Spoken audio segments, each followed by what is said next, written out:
Hello and welcome to an Our Fake History digital short. Today we're talking about one of the greatest tech hoaxes in history. Roll the theme. Hey everyone, my name is Sebastian Major and I'm the host of Our Fake History. That's the podcast where we explore historical myths and try to determine what's fact, what's fiction, and what is such a good story it simply must be told. Here on the digital shorts, I like to take a little something that we have explored on the longer audio podcasts and serve it in a more bite-sized video package. I want to start today with a fun little trivia question. What do American founding father Benjamin Franklin, the godfather of the computer Charles Babbage, and Emperor of the French Napoleon Bonaparte all have in common? If you answered they were all humiliated by a robot, you would be correct. Well, humiliated might be too harsh a word, and even the word robot in this context is a little imprecise. Let me rephrase. All three of these men, who have been at one time or another praised as geniuses, lost a game of chess to what appeared to be a clockwork machine. Babbage technically lost 2 games to the contraption. And by the way, these guys weren't slouches when it came to playing chess. In particular, Benjamin Franklin was a noted enthusiast of the game.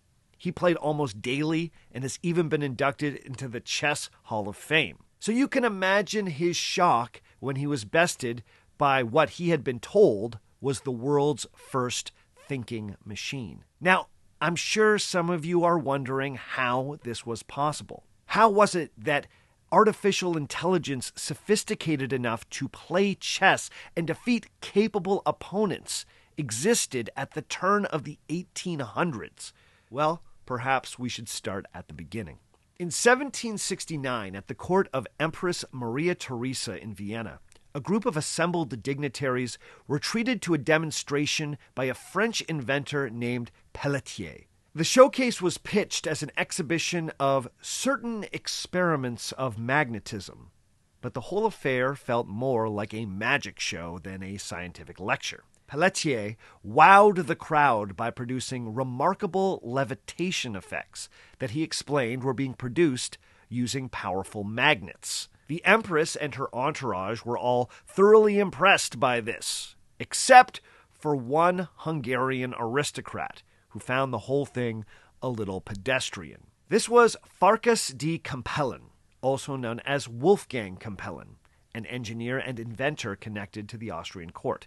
After seeing Pelletier's magnet show, Campelen declared to the Empress that he could invent a, quote, piece of mechanism which should produce effects far more surprising and unaccountable than those which she then witnessed, end quote. The Empress told him that she would very much like to see that, and with that, the gauntlet was thrown down, and Campelen got to work. A year later, he was back at court with his remarkable new device, known simply as the Turk. The Turk was a human-sized automaton, a clockwork machine dressed up like he was an Ottoman man of leisure. He wore a turban, a bespoke silk robe, he had a well-coiffed mustache, and even smoked a long pipe. He was connected to a cabinet, the inside of which contained gears and machinery, but the top of which acted as a playing surface. On the surface was a chessboard and all the pieces needed for a game of chess. When Campelen presented this device, he began with a thorough examination of the cabinet to assure the crowd that no trickery was afoot. The cabinet had 2 compartments, each of which could be seen by opening a small door. When the door on stage right was opened, the audience could see the dizzying array of clockwork gears. A door on the reverse side was then opened, and a candle shone through to show that nothing was hiding behind the gears. That door was then closed, and the door on stage left was opened, which revealed that that part of the cabinet was largely empty, save for a few metal rods running to the Turk. The doors were then closed, the chess pieces were taken from a drawer at the bottom of the cabinet, and the game was set. From there, Campelen issued his challenge. Who in the crowd believed they could beat the Turk in a game of chess? Challengers would come up, sit across from their turbaned opponent, and would make their best attempt. Remarkably, the Turk made his moves much like a human player. His mechanical arm always reached for the right piece and moved it according to the rules. What's more, the Turk was good. Not only could this device perceive the board and move the pieces, it was clearly well versed in chess strategy. It almost never lost. Further, Campellin would sometimes encourage the human players to attempt an illegal move to test the machine. If his opponent, say, tried to move a knight like it was a bishop, the Turk would comically shake his head no and wave his hand. Needless to say, the Turk was an immediate sensation. After making a rapturous debut at the Austrian court, Campellin was soon compelled to take his show on the road. Over the course of the next few years, the Turk made its way around Europe, touring mostly in the German-speaking parts of the continent, but also making well-publicized stops in Amsterdam, London, Versailles, and Paris, where it played its fateful match with Ben Franklin. Then, in 1804, Campellin passed away, and the Turk was purchased by a Bavarian musician and automaton enthusiast, Johann Malzel. Malzel was even more of a showman than Campellin, so he made some improvements to the Turk that made it even more entertaining.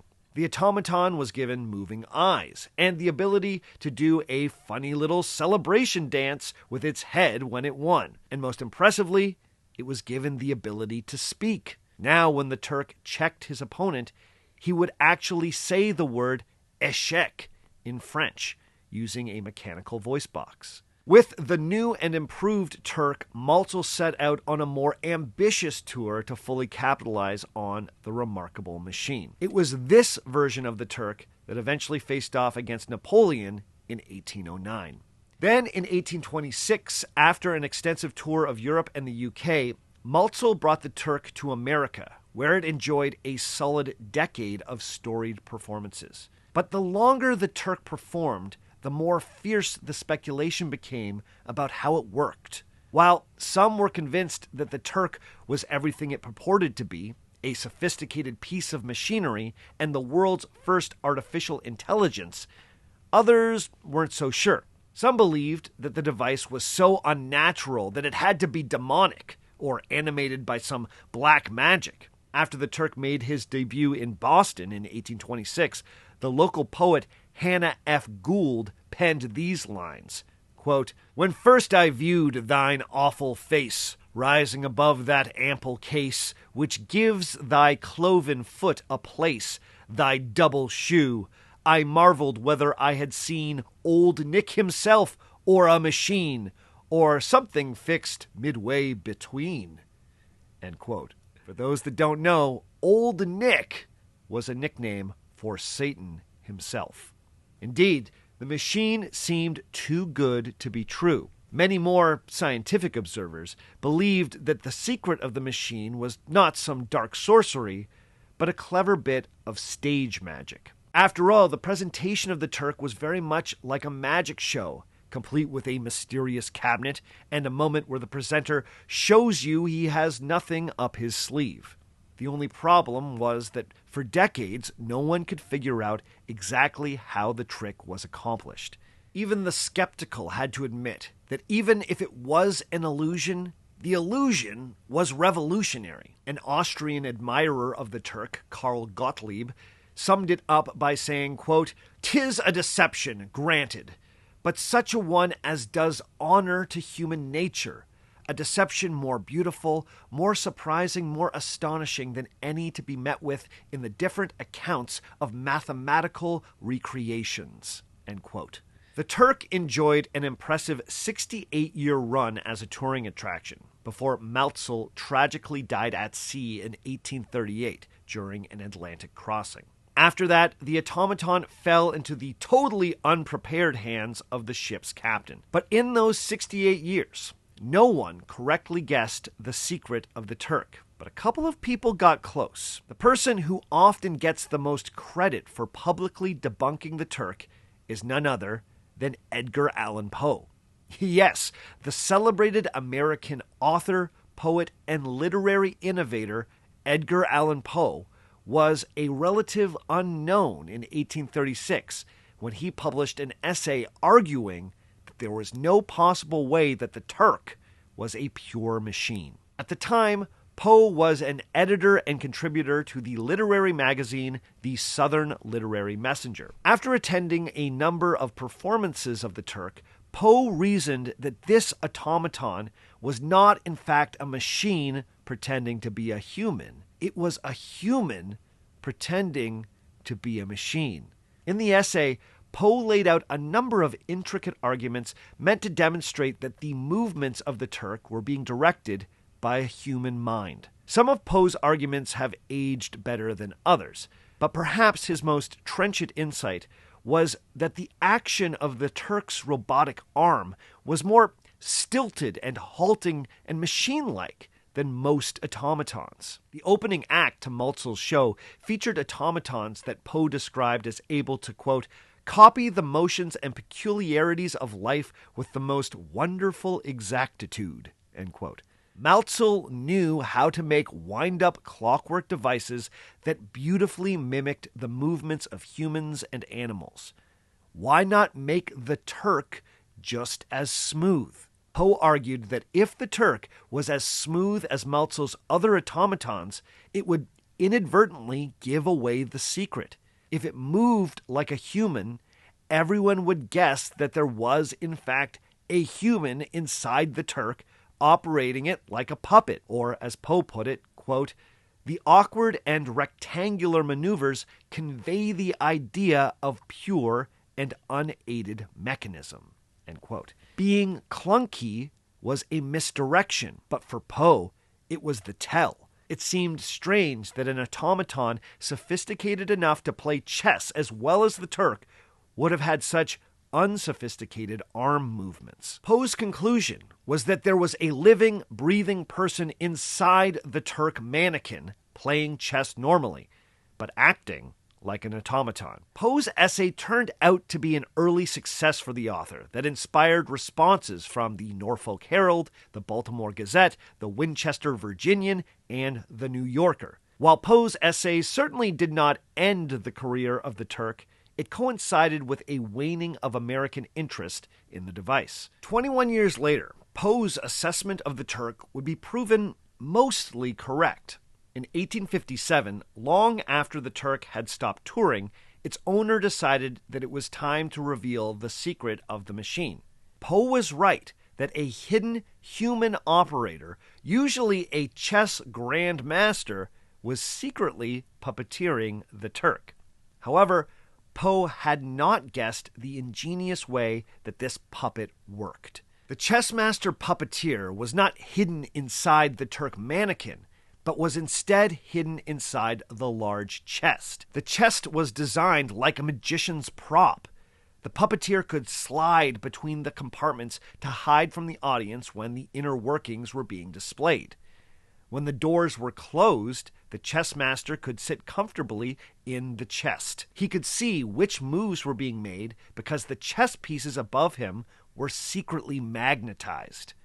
When a piece was moved, small magnets on the underside of the playing board would be attracted to it, telling the puppeteer where his opponent had moved. The puppeteer then recreated the move on a small peg chessboard in front of him. Then, the truly brilliant part of it, the arm of the Turk, which was based on a device known as a pentagram, was puppeted by the chessmaster.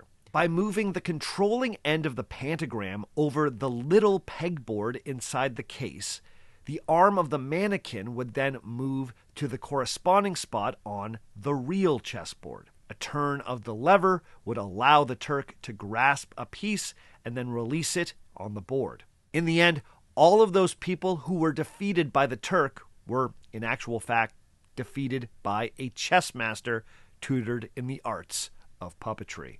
Poe had been mostly right, while being wrong about the specifics. Still, his debunking got him some much-needed attention, and the powers of observation and deductive reasoning he demonstrated in the article would eventually become a defining feature of his much-loved detective stories. But I think there was a deeper reason that Poe became so fixated on the chess-playing automaton. The performance of the Turk combined two of Poe's most enduring interests: the frontier of science and elaborate hoaxes.